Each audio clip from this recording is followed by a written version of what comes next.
C'est le lancement de Les Autres Volume 2 par Iris et on la rencontre pour en parler.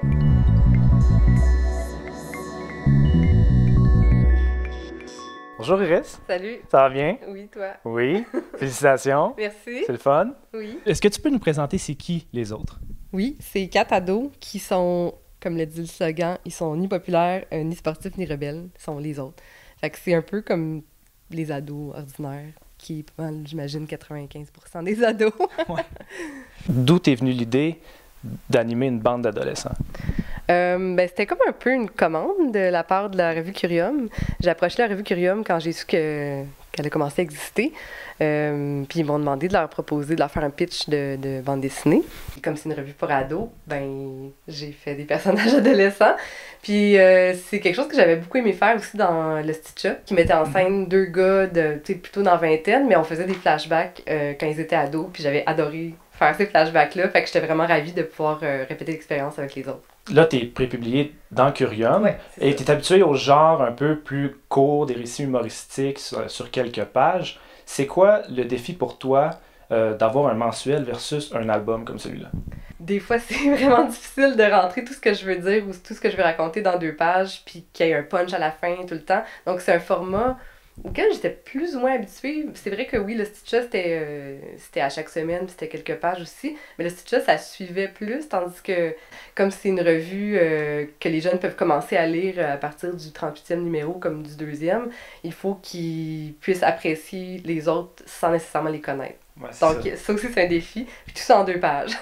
Donc c'est un petit peu plus facile comme dans ce genre-là de créer une histoire sur le long terme un peu à travers tout ça. Moi j'aimerais bien, en fait c'est une de mes petites frustrations, des fois j'aimerais ça, tu sais, créer des petites romances, des trucs qui se développeraient sur plusieurs épisodes, mais malheureusement je peux pas vraiment le faire étant donné que c'est du format magazine.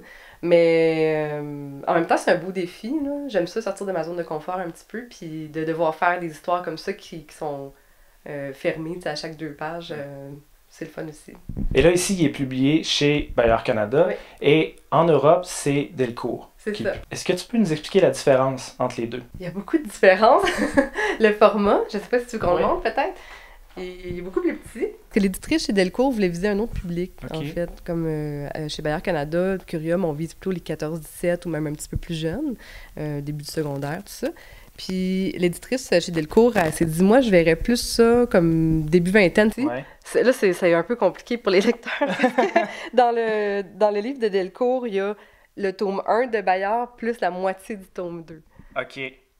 Puis là, l'autre moitié du tome 2 est dans le tome 2 là. Okay, mais comme éventuellement, peut-être qu'un jour, il y aura un tome 2 chez Delcourt. Mais il y a ça, puis il y a le langage aussi qui est différent. Ils m'ont demandé de traduire ou en tout cas d'adapter en français plus international. Moi, ça m'a pas dérangé pour les autres. Le Stitch Up, qui était aussi publié chez Delcourt, n'avait pas été traduit. On l'avait laissé en québécois, puis ça, je trouvais ça bien important parce que dans le Stitch Up, c'est vraiment mentionné que c'est à Montréal, que c'est des Montréalais, ça se passe à Montréal, on le voit, les lieux, tout ça. Dans les autres, c'est un peu plus vague où ça se passe.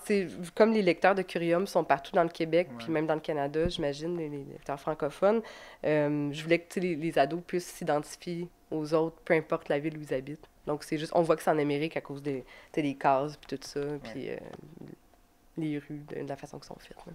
Là, tu es plutôt occupé à l'automne avec justement le Stitch Up et Folk qui s'en vient en novembre. Qu'est-ce que tu peux nous dire sur tes prochains projets? Folk, my God. Ça fait genre...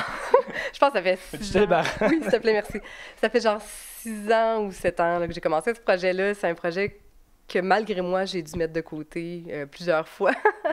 Puis enfin, le tome 1 va sortir. C'est un western animalier, encore une fois un peu humoristique parce que je m'éloigne jamais vraiment de l'humour dans ce que je fais.